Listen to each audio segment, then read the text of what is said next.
What is actually new in the scuba industry, and more importantly, which innovations might realistically change the way we dive? I've just gotten back from the DEMA show 2025, and this really got me thinking. Not so much about all the cool dive gear that was seen on this show, like the new fins, BCDs, and regulators, because they are nice, but what got me thinking was more the actual innovation in scuba diving. Because when I go to a show like the DEMA show or any scuba show, or if I'm on YouTube and I'm searching or looking at the future of diving, I often see a bunch of crazy concept ideas, from full-face scuba helmets, sci-fi looking wrecks, AI like artificial intelligence or scuba regulators, things that were shown back in 2019, shown last year, and then never seen again. They make for great thumbnails, they make for great ideas, but they're not actually shaping the way we dive. So in this video, I want to look at what's generally new in the scuba industry, and more importantly, which innovations might realistically change the way we dive within the next few years. So let's dive into the future of scuba diving.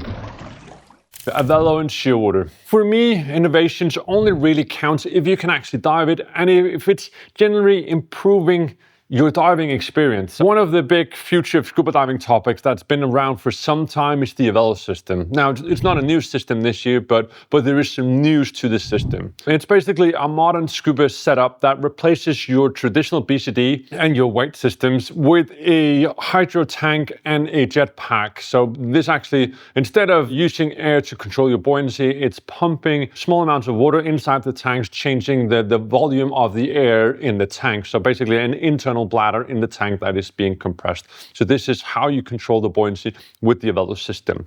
A new way of thinking about scuba diving. We have a video up on here, or there's a bunch of other videos on YouTube. But basically, when we talk about the Avelo system, whenever you talk to someone who's been diving the Avelo system, they always have the same thing to say. It feels tremendously different in a good way. So it's a new way of diving. So as I said, Avelo system isn't new this year. But what is new, and what I find really interesting, is seeing Shearwater step in and start working with this system. So this year's DEMA show, one of the most trusted names within diving technology, and tech diving as well, is getting involved with the Avelo, creating a Shearwater version of Avelo's jetpack, the unit that controls the pump, basically. I don't know if I should call it improving or the system or expanding it. I think that actually is what they're doing. They're expanding the Avelo offering. But the point is, when a company like Shearwater starts adapting their ecosystems to your ecosystem, and it suddenly starts looking a lot more realistic that this will become mainstream or part of mainstream diving. So whether Avelo will actually become the new standard in scuba diving, or it will be beside the standard scuba system that we already know, only time will tell. But this is the kind of innovation I find exciting. New concepts evolving the diving industry, and new concepts being picked up by already established brands. Another area where we're seeing some general new thinking is underwater navigation. One product that was completely new at this year's show was ReefTrack. ReefTrack is basically an underwater wearable navigation device, a tracker on your BCD and a unit on your arm, combining your entry GPS position with a compass and a bunch of onboard sensors that they actually weren't too keen on disclosing, plus a preloaded dive map or a map of the dive site. So imagine you're diving at a famous site. They were using the Blue Heron Bridge in Florida. You start at the surface, it gets your GPS position, so it knows where on the dive map you are. And then as you dive down, it can show you or help you navigate the dive site, showing you directions you are tracking, moving around, and help you find your way back. Or in the dive early, you can actually push that as well, and it will navigate you back to the start. Now, this is first time we're seeing something like this in the industry, and it's not cheap. And again, new concepts that is first time doesn't always get me too excited, because I don't see the mass adoption to this quite yet. This is more one of the futuristic designs that I talked about in the introduction that might become something, but might also just become a good idea that we were shown at the DEMA show. But what is interesting is that a lot of the other companies is actually looking at underwater navigation as well. So mapping after the diving. So first here, there's Suunto. When you're using one of the Suunto dive products, and then when you look at the logbook afterwards, they have a really precise 3D map of your direction. So how you're swimming underwater before it really gets mapped out. Suunto's not doing live navigation, I would say yet, because what I see they're doing with their maps, they might as well adapt this same way as ReefTrack is doing now. Keep in mind, there's no underwater GPS. So one of the issues that they do have is if you're in any kind of currents, what I do think they do is they entry points and then GPS, and then they know how long you've been swimming, perhaps accelerometer. They know which way you're swimming, they know how you're moving around. One of the key issues here is if you're swimming with the current or against the current, you will be spending longer time in that direction,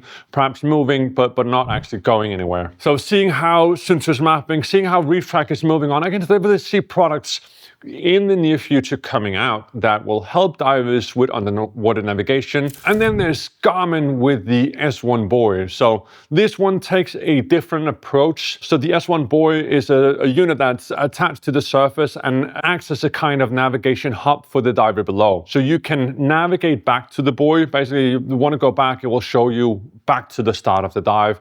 When you're moving around relative to the unit, it can triangulate your position if you have one of Garmin's T2 transmitters on your unit. And if you're connected to a dive computer, one of the newer, the X50i or the MK3i, you can actually receive and send messages back to the S1 Buoy. And then on the surface, they can be watching over you with an app. They can see heat maps of where all the divers in the group are.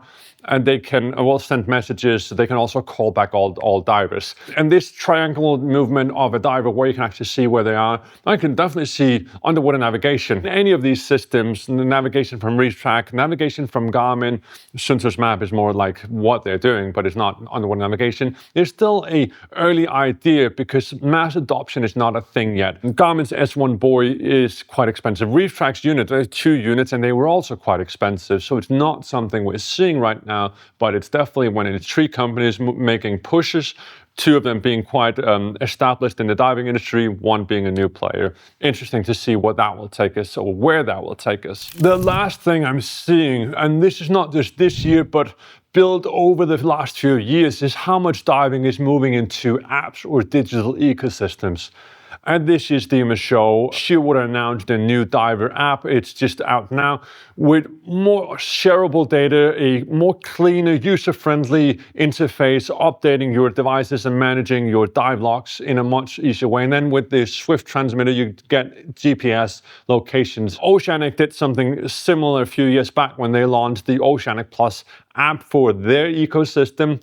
And this year as well, not on the DEMA show, but previously we saw Halcyon also launching an incredible dive app focusing on logging and the dive community of your devices. We also see Suunto's dive app and Garmin's dive app as really good user experiences. Without mentioning everybody, I don't get into trouble because a lot of the other companies also have fantastic. So there's a lot of brands who are not just selling your computer or regulating anymore, but are actually trying to build an entire digital environment around your diving. Whether you love or hate that is probably dependent on how you feel about the phones, the screens in general, and adapting too much technology into diving. But it's definitely a direction that the industry is taking. More integration, more data, more connectivity around each dive. So that brings me back to what's actually new in the scuba industry. If we're taking a step back from the crazy concepts of forgetting prototypes, what I'm seeing is new buoyancy handling systems like the Avelo system is definitely a thing we're going to continue seeing, in my opinion. More brands are getting involved, and this is definitely going to push that system. And then we see this navigation that are being pushed. Some of it still be a bit crazy concepts, some of it being expensive concepts, but definitely moving towards making navigation easier. And then of course there's this strong push towards connectivity, ecosystems, apps that doesn't just work on its own, but is actually working in with a lot of the other things. Will this become the standard? Well, the apps will for sure. They're already here. The Avelo, the underwater navigation, I don't know. What's your thought on this? What are you seeing as the new thing in scuba diving? Do you have any ideas both on the ones I mentioned or other things that I missed at this year's show or just that you've seen around the industry? Let me know in the comments. I'd love to get a debate about what is actually new in the industry and what is pushing us towards a meaningful innovation in scuba diving right now. Thanks so much for watching and have a good day.